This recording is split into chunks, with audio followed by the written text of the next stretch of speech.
આ તો 39મો રાઉન્ડ છે.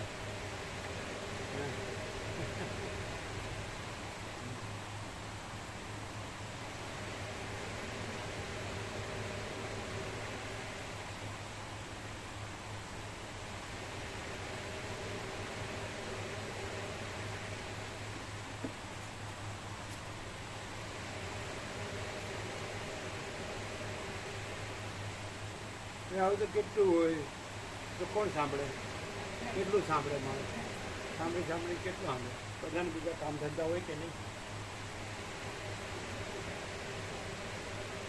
પ્રભુ આ ભ્રાંતિના પુતળાને છાંટતું નથી, બરાબર.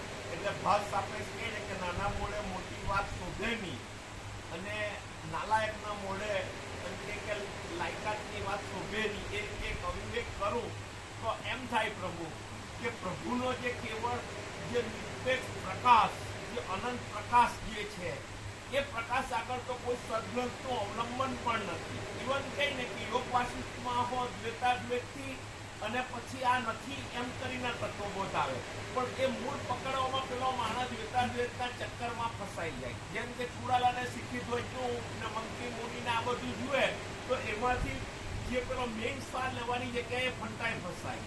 ઇવન કઈ ને પ્રહલાદના આખ્યાનમાં હોય કે તેઓ એમ કીધું કે ના તમે આ રાજકાજને આ બધું કરો, નહીં તો આ બધી અવ્યવસ્થા થાય ને આમ કરી, અને પેલો બિલકુલ પ્રકાશ પર ભ્રમ રહેલો હતો તો તેને પાછો નીચે લાવીને, એટલે જે હકીકત હવે એનો જે નિશ્ચય પ્રકાશ એ પ્રકાશ છે, પ્રકાશમાં આવું કઈ નથી. હવે પ્રભુનો જે તત્વબોધનો પ્રકાશ છે એ તો હવે આ બધાથી નિરપેક્ષ થઈ ગયો. તો ખરેખર કઈ ને કઈ જોહે સોહે કે ડાયરેક્ટ પ્રભુનો પ્રકાશ શું જવાબ, એમાં કોઈ સરળ સરવાળો નથી કરવો જોઈએ, અને સીધો પ્રકાશ જ રહેવો જોઈએ કે જેથી પેલું કાલે પેલા માનકે બોમ્બેવાળા બહેનો પુરુષાર્થ પર લઈને બેઠા, બરાબર.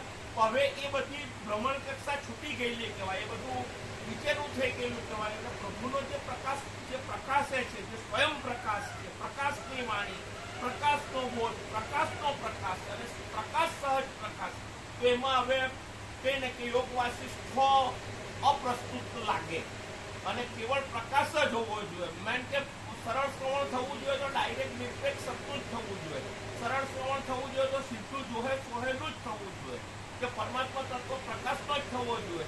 કારણ કે પ્રકાશમાં તો કોઈ સદગ્રંથો નથી, પ્રકાશ પોતે જ સદગ્રંથ છે, સહજ પ્રકાશ, કે જેમાં હવે આ બધું પણ એટલે થોડું પણ અહીં પ્રકાશ જ છે કે બીજું કઈ છે? એ જ છે.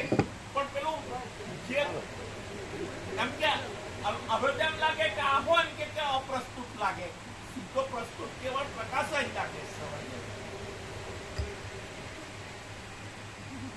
મહાત્માઓના સમાગમથી અને ઉત્તમ શાસ્ત્રોના શ્રવણથી તીવ્ર થયેલી બુદ્ધિ વડે પોતાની જ મેળે નિશ્ચય કરી શકાય છે કે શરીરના ચલનરૂપ સાધનથી જ સ્વાર્થ સિદ્ધ થાય છે. અજ્ઞાનથી થયેલી વિષમતા મટી જાય અને તેની સમતા થવારૂપ જે અપાર આનંદ થાય તે જ પોતાનો પરમાર્થ છે એમ વિદ્વાનોનો નિશ્ચય છે. જેમના દ્વારા એવો આનંદ પ્રાપ્ત થાય તે શાસ્ત્રોનું અને સાધુઓનું યત્નપૂર્વક સેવન કરવું જોઈએ. નીચે ટાંચ છે. મુખ્યત્વે સર્વ મનુષ્યો અર્થ અને કામમાં પુરુષ પ્રયત્ન કરે છે, તો ધર્મ અને મોક્ષમાં તેમણે શા માટે પુરુષ પ્રયત્ન ન કરવો જોઈએ? સન્મતિથી સત્સમાગમનો તથા ઉત્તમ શાસ્ત્રાભ્યાસનો લાભ થાય છે, અને એ સત્સમાગમ તથા શાસ્ત્રાભ્યાસથી તત્વબોધ થાય છે. આમ વર્ષા ઋતુમાં જેમ તળાવ અને કમળની પરસ્પર વૃદ્ધિ થાય છે, તેમ એ એકમેકના અભ્યાસથી ગુણ વૃદ્ધિ થાય છે. બાલ્યાવસ્થાથી જ જો પ્રયત્નપૂર્વક શાસ્ત્રોના તથા સાધુઓના સમાગમનો પરિપૂર્ણ અભ્યાસ કર્યો હોય તો તેના ગુણોથી હિતકારી સ્વાર્થ સિદ્ધ થાય છે. બ્રહ્માંડમાં વિષ્ણુએ દૈત્યોને જીત્યા, લોકોની મર્યાદાઓનું સ્થાપન કર્યું તથા જગતની રચના કરી, એ સઘળું પુરુષાર્થથી જ થયું છે, દૈવથી એ કશું થયું જ નથી. હે રઘુનાથ, આ જગતમાં પુરુષાર્થ જ મુખ્ય કારણ છે. તો હે સદભાગી, તમે એવો પુરુષાર્થ કરો કે તમને ઝાડની કે સર્પાદિકની દશા નિસંશય આવે જ નહીં. શ્રી યોગ વાસિષ્ઠ મહારામાયણમાં મુમુક્ષુ પ્રકરણનો પૌરુષ પ્રાધાન્ય સમર્થન નામનો સર્ગ 7મો સમાપ્ત. સર્ગ 8મો દૈવના મિથ્યાપણા વિશે. આ 8મા સર્ગમાં દૈવના મિથ્યાપણા વિશે ઘણા ઉદાહરણો અને ઘણી યુક્તિઓ વિસ્તારથી કહેવામાં આવશે. વસિષ્ઠ બોલ્યા, દૈવને આકાર નથી, કર્મ નથી, ગતિ નથી અને પરાક્રમ પણ નથી, તો આ દૈવ કહેવાય છે તે શો પદાર્થ છે? એ દૈવ તો એક જાતની રૂઢ થયેલી ભ્રાંતિ જેવું છે. જ્યારે પોતાના કર્મોના ફળ પ્રાપ્ત થાય છે ત્યારે આ કર્મ આ રીતે કર્યું હતું અને તેથી આ પ્રમાણે ફળ મળ્યું, એવા પ્રકારની વાતો થાય છે. આવી વાતો જ દૈવને નામે પ્રસિદ્ધિ પામે છે. જેમ દોરીમાં સર્પને માની લેવામાં આવે છે, તેમ મૂરખ મતિવાળા લોકોએ ભ્રાંતિથી આવી વાતોમાં દૈવ છે એવો નિશ્ચય પકડી લીધો છે. જેમ ગઈકાલે કરેલું દુરાચરણ આજના સદાચરણથી ટળી જાય છે, તેમ પૂર્વજન્મનું કર્મ આ જન્મના કર્મથી ટળી જાય છે. માટે યત્નથી શુભ કાર્યો કરવા. જે દુર્બુદ્ધિવાળો પુરુષ મૂઢ લોકોના અનુમાનથી સિદ્ધ થતા દૈવને માનતો હોય, તેણે દૈવયોગથી નહીં જ બળવું એમ સમજીને ભડભડતી આગમાં પડવું જોઈએ. જો દૈવ જ કરતા હોય તો માણસને ક્રિયા કરવાનું શું પ્રયોજન છે? કારણ કે દૈવ જ સ્નાન, દાન, આસન અને મલોત્સર્ગ આદિ ક્રિયાઓ કરશે. જો દૈવ જ કરતા હોય તો પછી પુરુષ તો મૂંગો ઠરશે. તે તો જેમ દૈવ ચલાવશે તેમ ચાલશે. પછી તેને શાસ્ત્રનો ઉપદેશ કરવાનું પ્રયોજન શું છે? ત્યારે જગતમાં કોઈને કોઈ વાતનો ઉપદેશ શા માટે કરવામાં આવે છે? જગતમાં એક શબ વિના ક્યાંય ક્રિયારહિતપણું જોવામાં આવતું નથી અને ક્રિયાથી ફળની પ્રાપ્તિ થતી પણ જોવામાં આવે છે. આથી દૈવ વ્યર્થ જ છે. દૈવ આકાર વગરનું છે અને તે આકારવાળા પુરુષની સાથે રહીને કોઈ ક્રિયા કરે એ પણ અસંભવિત છે. માટે દૈવ વ્યર્થ જ છે. લેખણ અથવા અસ્ત્રો વગેરે સાધનો મળતા બેમાંથી એક હાથ તે કાર્યનો કરતા થશે, પરંતુ એ હાથ વગેરે જલાઈ જ ગયા હોય ત્યારે દૈવે તે કામ કદી કર્યું હોતું નથી. માટે દૈવ વ્યર્થ જ છે.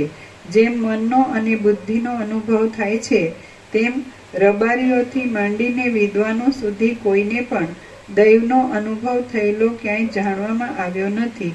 માટે દૈવ સર્વદા મિથ્યા જ છે.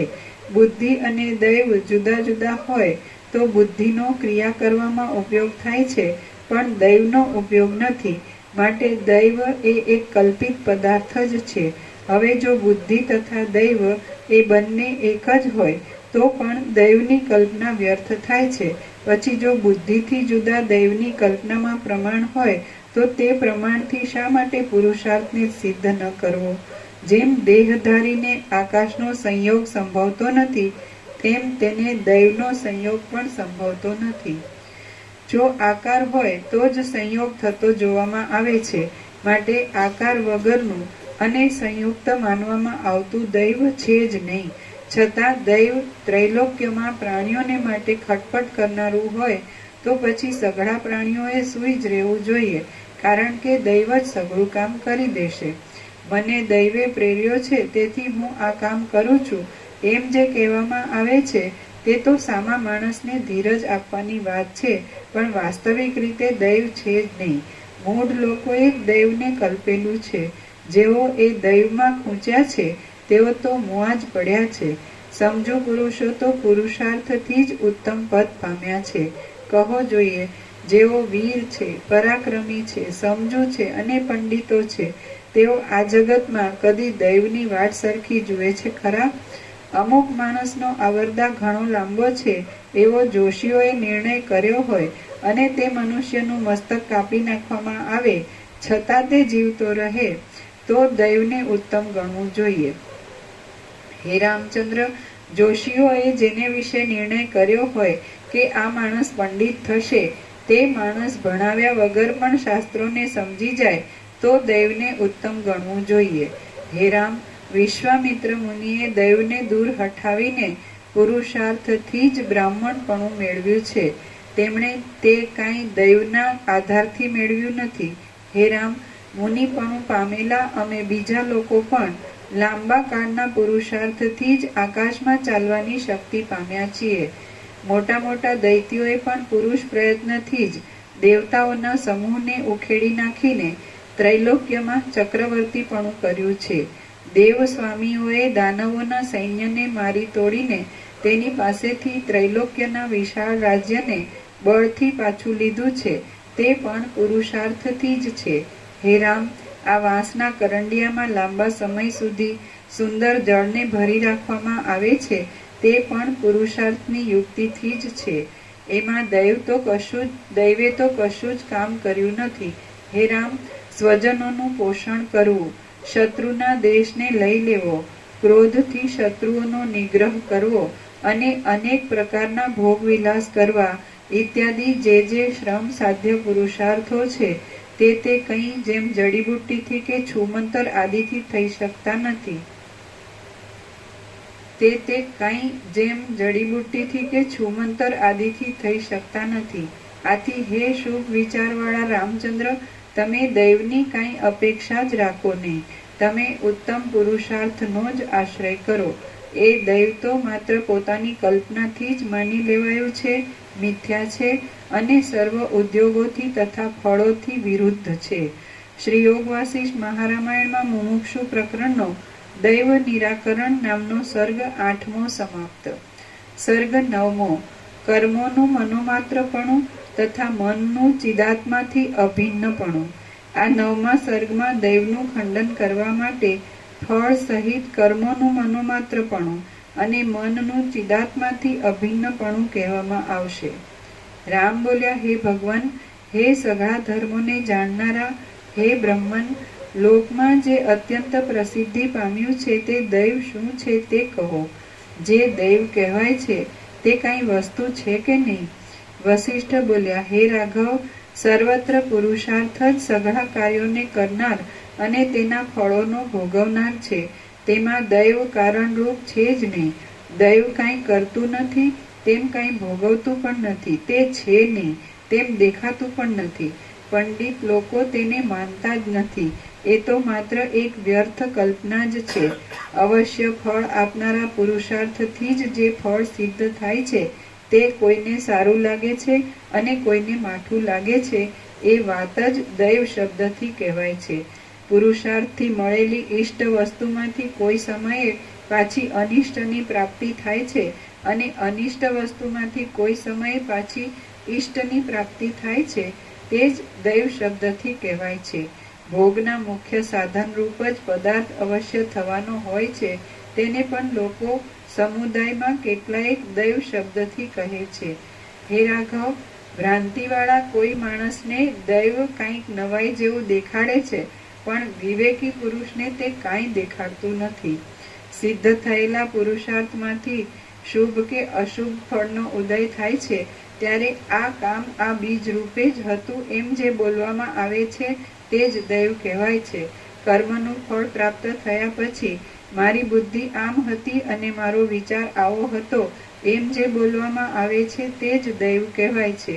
ઈષ્ટ કે અનિષ્ટ ફળ પ્રાપ્ત થાય છે ત્યારે પૂર્વનું કર્મ આવા પ્રકારનું હતું એમ માણસને ધીરજ આપવા માટે જે વચન બોલવામાં આવે છે તે જ દૈવ કહેવાય છે. રામ બોલ્યા, હે ભગવાન, હે સર્વ ધર્મોના જાણનારા, જે પૂર્વે સંપાદન કરેલું કર્મ છે તેને જ જો તમે વારંવાર દૈવ દૈવ કહેતા હો તો તે છે જ. આમ છતાં તે નથી એમ તમે શા માટે કહો છો? વસિષ્ઠ બોલ્યા, હે રાઘવ, તમે સારું સમજો છો માટે હું સંપૂર્ણ રીતે તમને તે કહીશ.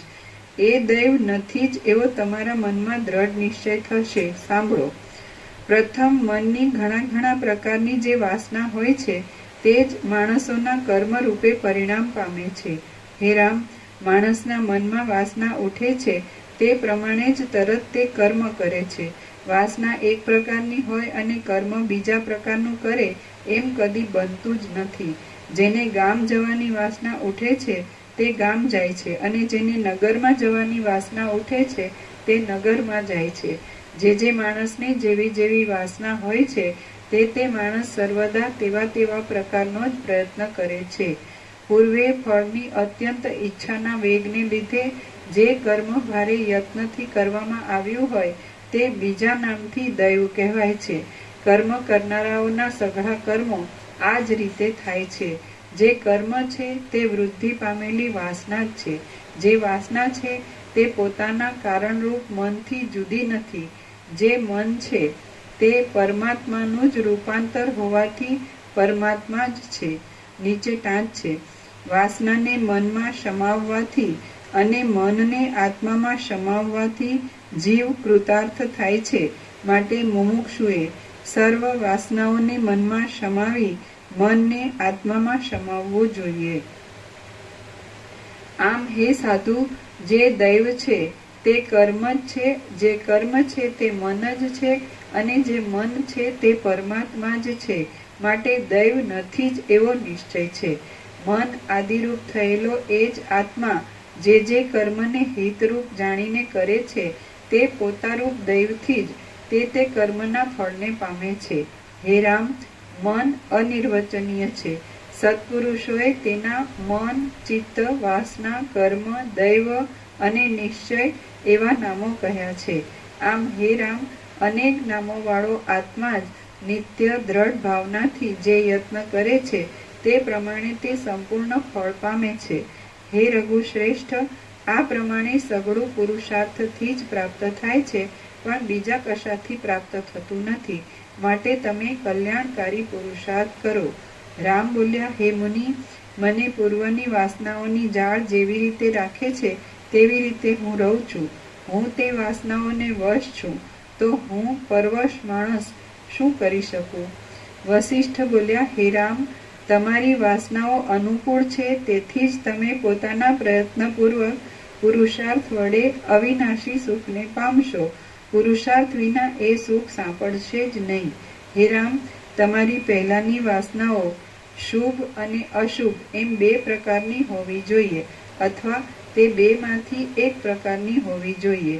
જો તમને હમણાં શુદ્ધ વાસનાઓનો સમૂહ પ્રવર્તાવતો હશે તો તમે શુભ અનુક્રમથી જ અવિનાશી પદને પામશો. પણ કદાચ અશુભ વાસનાઓનો ઓઘ તમને સંકટમાં નાખતો હોય તો તેને તમારે યત્ન કરીને બળાત્કારથી જીતવો જોઈએ. તમે કેવળ ચૈતન્યરૂપ આત્મા જ છો, જડ દેહરૂપ નથી જ.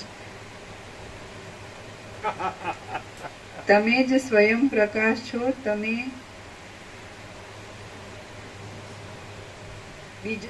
જ સ્વયં પ્રકાશ છો, બીજો પ્રકાશ નથી. આથી તમારો પ્રકાશ કરનાર બીજું કોઈ ચૈતન્ય છે જ નહીં. તમે જ મૂળ ચૈતન્ય રૂપ છો. જો તમને કોઈ બીજો ચેતનતા આપતો હોય તો તેને ચેતનતા આપવા સારું ત્રીજો જોઈએ, પછી તે ત્રીજાને ચેતનતા આપવા કોઈ ચોથો જોઈએ.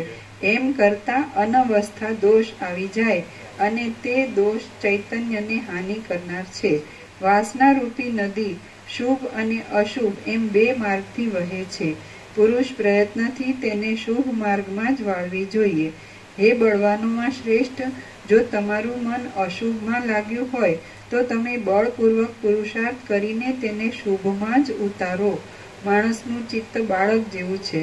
તેને અશુભમાંથી અટકાવીએ તો તે શુભમાં જાય છે અને શુભમાંથી અટકાવીએ તો તે અશુભમાં જાય છે.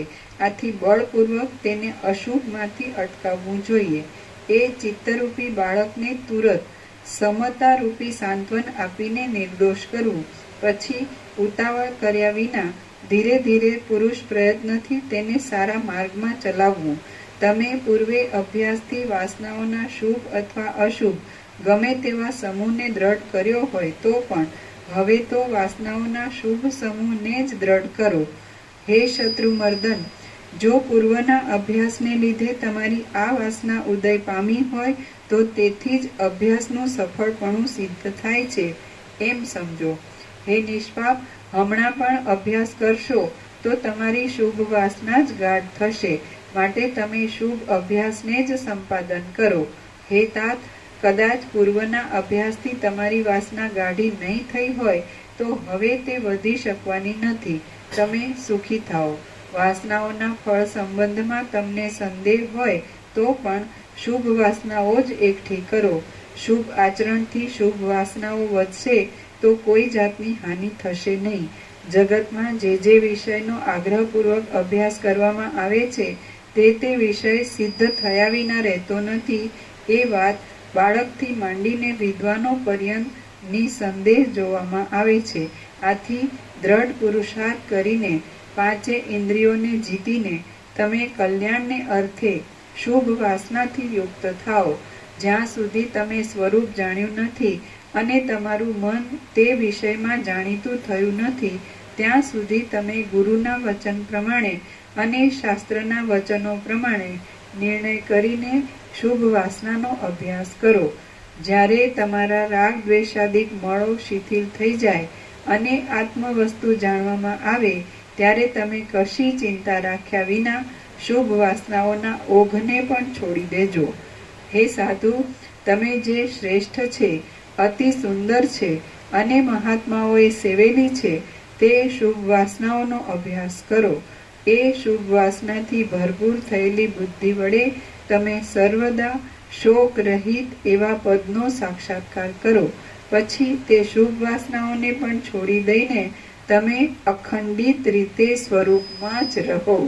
શ્રી યોગ વાસિષ્ઠ મહારામાયણમાં મુમુક્ષુ પ્રકરણનો કર્મ વિચાર નામનો સર્ગ 9મો સમાપ્ત. ઓમ ઓમ ઓમ. પ્રસાદ આપી દો. લ્યો લ્યો લ્યો લ્યો.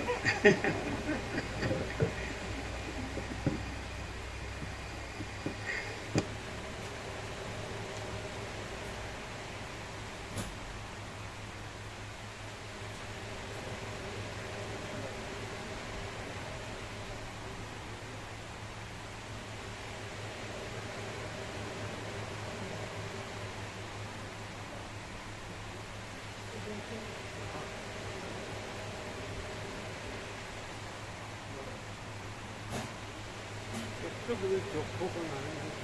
તમે જે લવ કરો છો એ પ્રમાણે જ આ પ્રમાણ લવ કરો છો એટલે જ તમારે આ જરૂર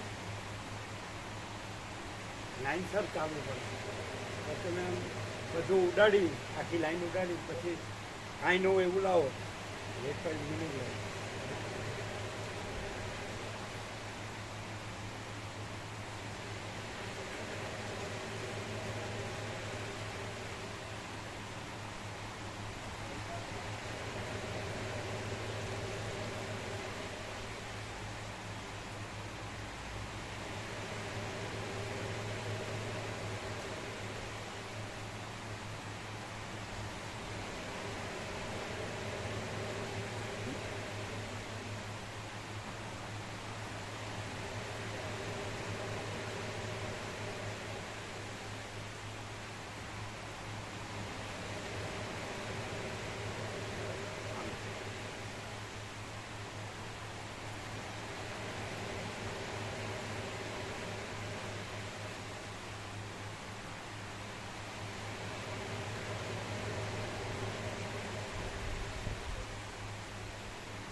ડબલો બીજો 3 છે, 3 આ બીજો 3 છે, બીજો 3 છે. શું આ કે બાળકો નવા શીખણ પેલા મહેન્દ્ર બહુ કીધું સંડેર વાળો. હા નામ લખાઈ દીધું. ફોન કરી દીધો. બીજા જે બધા આવ્યો છે યાદ કરી દો. એમાં એવો હોય એને પણ કહેવાય રહી ગયા હોય કીધું બધું કીધું બધાને કીધું વગર લખાય છે.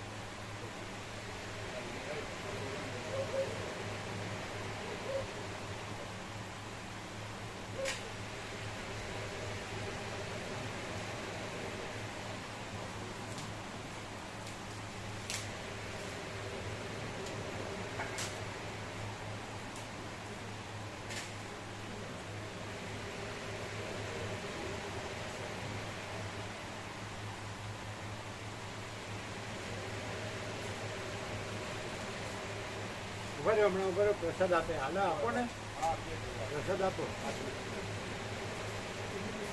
કાલે પ્રભુ અમદાવાદ અને ગાંધીનગર અમુક રસ્તાઓ બંધ છે. પેલા મોદીજી આવે છે વડાપ્રધાન, અમદાવાદ અને ગાંધીનગર, એટલે એ લોકોએ પેલું આપેલું છે કે ભાઈ અમુક રોડ બંધ રહેશે. દાહોદ ને બધે કાલે અમદાવાદનું છે, પરમ દિવસ ગાંધીનગર રોડ શો છે. ક્યાં પ્રોગ્રામ છે? ગાંધીનગર અમદાવાદ રોડ શો છે આવતીકાલે, અને પરમ દિવસ ગાંધીનગર છે. Road show? હા, એટલે આ જે સિંદૂર ઓપરેશન કર્યું ને એના માનમાં રાખ્યું છે.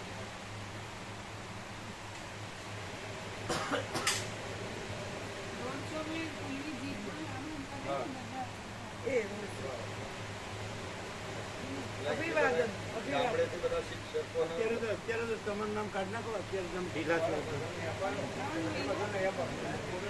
ત્યારની વાત ક્યારે? ત્યારની વાત ક્યારે? અત્યારે તો કાઢી નાખો. ત્યારની વાત ક્યારે? અત્યારે તો કાઢી નાખો.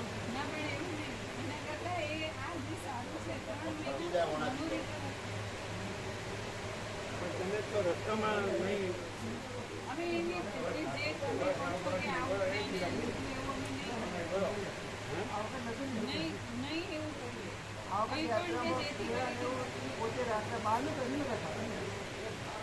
અમે ચરી પાલતા નથી ને, હારે વારંવાર તમારે હોસ્પિટલાઇઝ થવું જ પડે છે. ભાગમાં બધા એમ કહ્યું.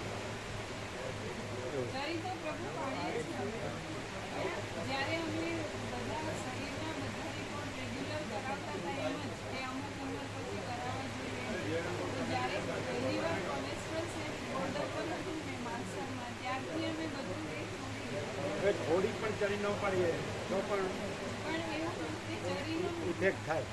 નથી અમે એવું કર્યું કે એટલે એકદમ પરફેક્ટ રહીએ ને તો જ રહેવાય, નહીં તો રહેવાય નહીં. એટલે કે ચાલો હોટલ આવીને કંઈક જવા દીધું અંદર તો કે ભાઈ ખલાસ. અમુક રોગ ક્રોનિક થઈ જાય છે ને તો થોડી વાર લાગે, શરીર તો પાડે પણ સ્ટ્રોંગ વાર લાગે. એ તો દર વખતે એવું થાય. એટલી વાર આ એક જાતની ટેન્ડન્સી થઈ ગઈ. ટેન્ડન્સી એટલે પ્રકૃતિ. ટેન્ડન્સી પ્રકૃતિ ને, હા, એક જાતની લઢણ. પ્રકૃતિ સ્વભાવ. એટલે જેને ઇન્દ્રિયોના મનને નથી શીખ્યા ને એનું તો આમાં કામ નથી. એટલે આમાં આવી જાય તો ઈચ્છા કરીએ અને પછી એમાં પડી જઈએ એ બધું ખોટું. હા, આપણે બધું કેટલું આવે પણ કાંઈ નહીં. કાંઈ નહીં એટલે કાંઈ નહીં. અને પરમ શાંતિ. એક ગ્લાસ પાણી પીને હોઈ જાઓ.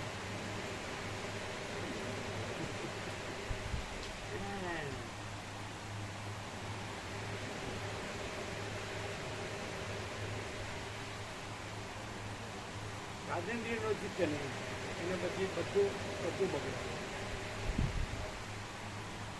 અનુભવાય છે. પછી પ્રસાદ બને છે. આપ્યો બધાને આપ્યો.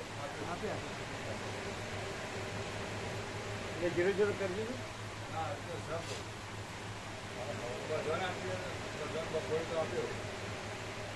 પણ નવા આવ્યા હોય એને ક્યાં એટલે આવ્યા એને આપ્યો.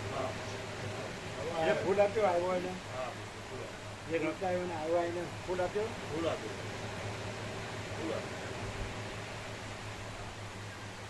એટલે બગડ્યો નથી ને.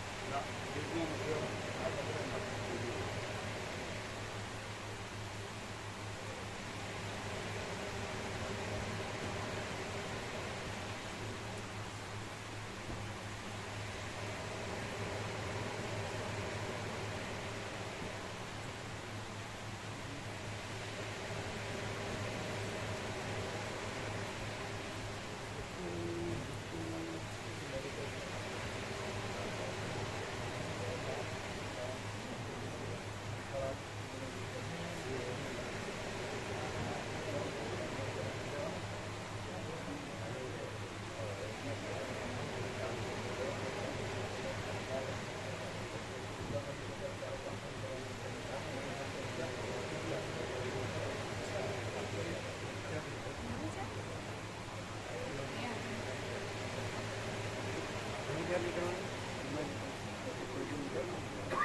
ક્યારે? અત્યારે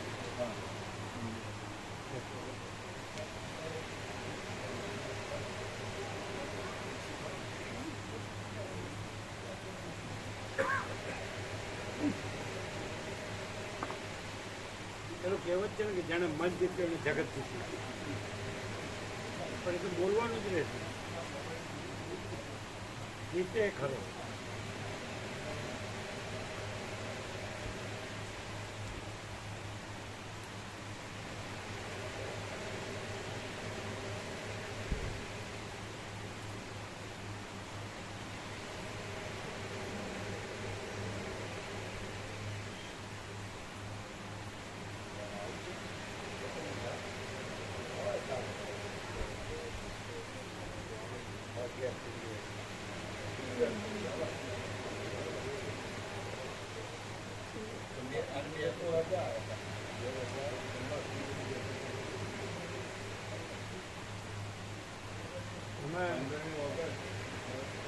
આપણે સહન કરી શકતો શરીર સુદૃઢ છે. ગમે એટલું ચાલવું પડે, ઊભા રહેવું પડે.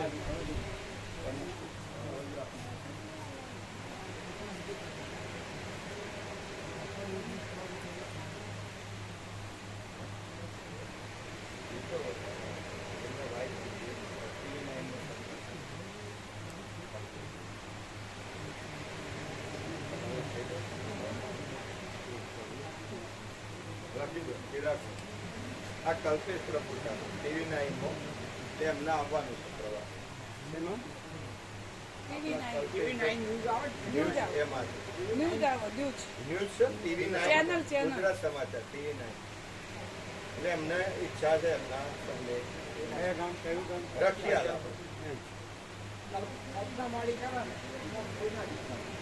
એ આવે છે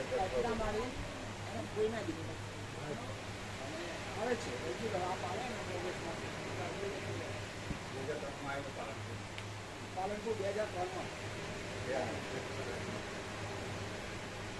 કલ્પેશ પ્રભુ.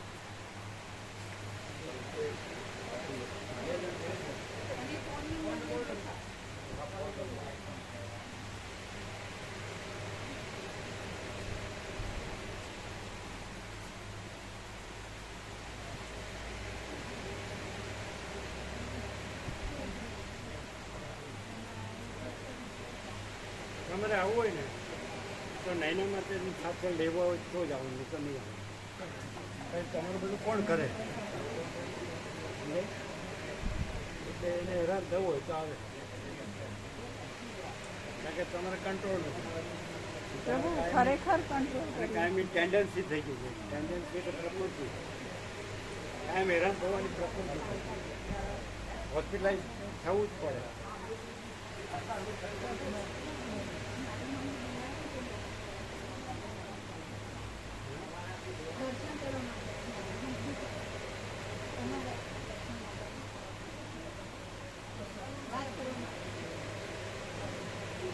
અત્યારે તમારે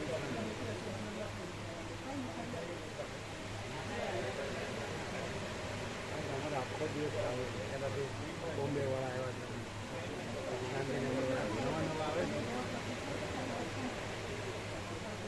હા તો કરી દો.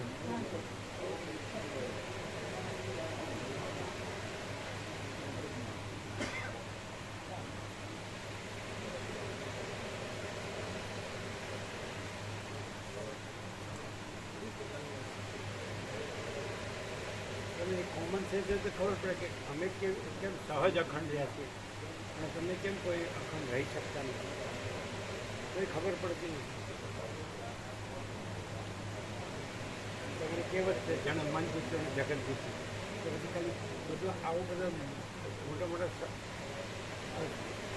મોટી વાતો જ બોલવાની છે, યાદ રાખવાની બોલવાની. એક જ કામ કર્યું હોય તો બધું કામ થઈ જાય. એક જ કામ કર્યું હોય તો બધું કામ થાય. પેલા બાળકે કેવું પૂછ્યું કે તમે આટલા વર્ષો યોગાસન કરો તો પછી મેઇન શું કે જેમાં બધું આવી જાય.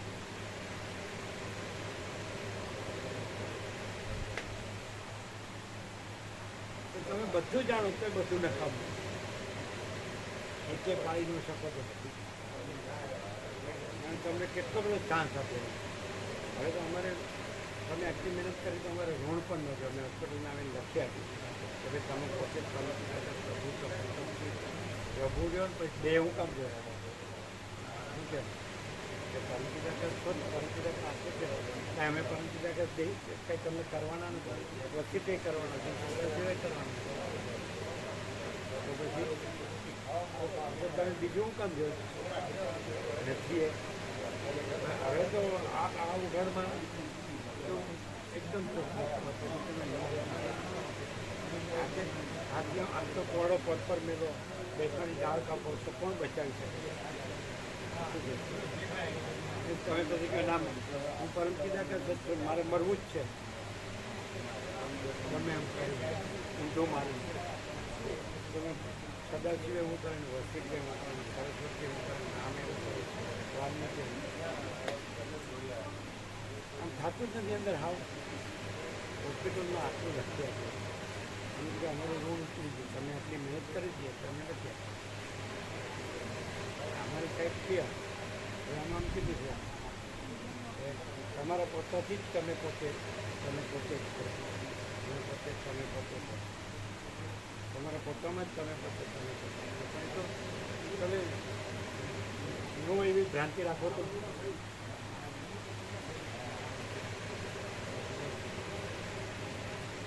ઈશ્વર પણ ન છોડે તો એ પણ પરમપિતા કે પરમ વિદ્યાની વૃત્તિ ન રહી જાય તો પછી જીવ ભ્રાંતિને તો કહેવાનું જ શું હોય?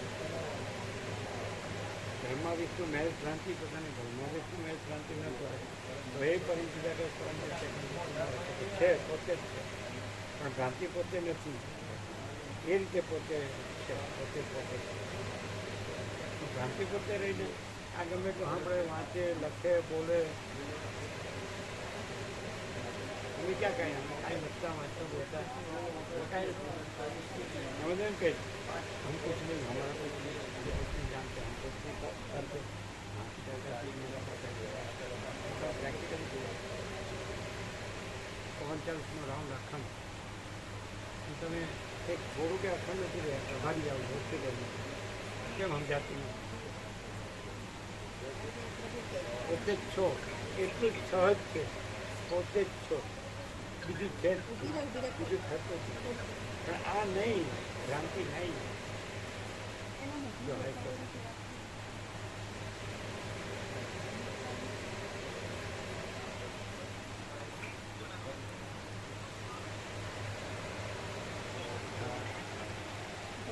જય પ્રભુ જય પ્રભુ હા જય પ્રભુ જય પ્રભુ જય પ્રભુ જય પ્રભુ હા જય પ્રભુ કર્યું હું છું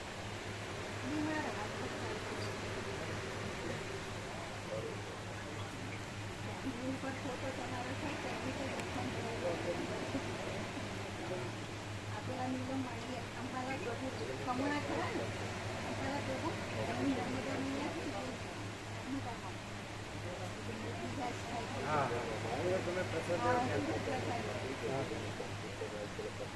જય પ્રભુ ઊંઘિયામાં થતો બધો હતો ને એની નાની બેની આવતી હતી મીના એ આવતી એ ત્યાં કમળા પોતે પ્રસાદ આવતી કમળ ગોળી આવતા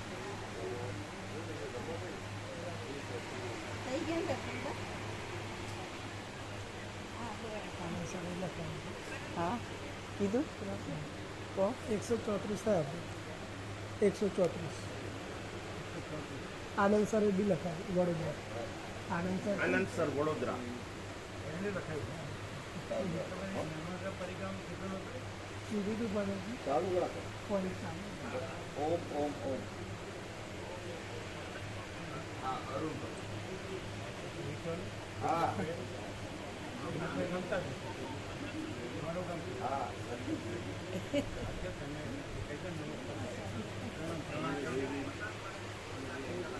અચ્છા જે આપણને ન ગમતું હોય એને આપણે કામ કરવું અમે અમને ન ગમતું અમે તમને કામ કરનાર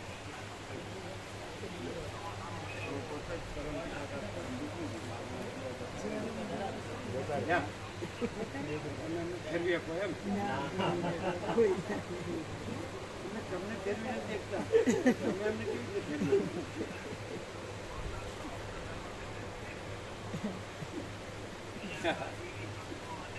તમારે છે ને એના નૈનામાં કારણ કે સંભાળે કોણ એમનો કંટ્રોલ નથી બધાને તકલીફ થાય બીજાની તકલીફ થાય તમને તકલીફ થાય તો કોણ તમારું માણસ હોવું અને એનું એકલાનું નામ નથી હોય તો એને એ મહિનામાં સમજાવો એ ન આવે તો એનું નહીં આવે તો પ્રેક્ટિકલ છે ને કારણ કે તમારી ટેન્ડન્સી એવી છે તમારો સ્વભાવ કંટ્રોલ ન કરી તમે ફૂલ તો લખીને તો આપ્યું પછી એ કહી શકે રામ કે તમે પોતે જ છો રામ કે ના હું રામ જ છું તો પછી રાવણ સીતાને ઉપાડી જવાનું જ છે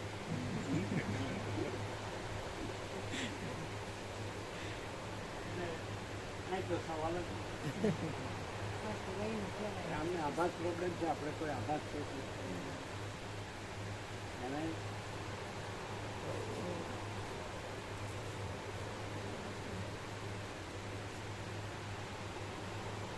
આ તો વાત વ્યાજબી છે ને હા પ્રભુ એકદમ પ્રેક્ટિકલ